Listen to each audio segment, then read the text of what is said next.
TTC riders on Queen Street here are happy to see new streetcars running on the 501 route, but their joy may be short-lived. One industry insider I talked to today, Steve Munro, says changes to the schedule coming into effect next month will mean fewer streetcars on the route. He says 20% fewer and longer wait times in between them, negating the benefits of the bigger, higher capacity cars and making service worse.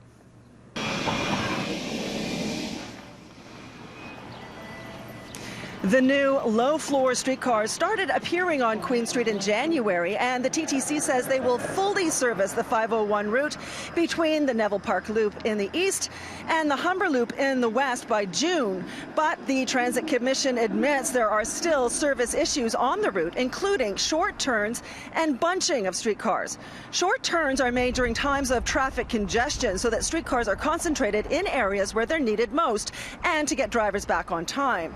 But the TTC says drivers use them too often. In fact, according to a recent CEO's report, system-wide there were double the number of short turns in the month of March than their service standard, and 40% of them occurred on the 501. It's something regular riders have certainly observed. It's inconsistent. There will be like 4 altogether, or I'll wait 18 minutes for one.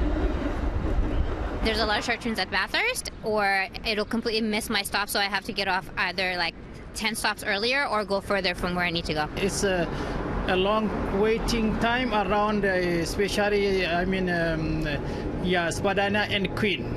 Yeah, I spent around 20 minutes last time. Sometimes it's happening that there is 2, 3 at once, and then you wait another 5 or 10 minutes or 15, depends. Definitely. And there's like 3 that come at once, and then you're kind of waiting forever if you don't make those.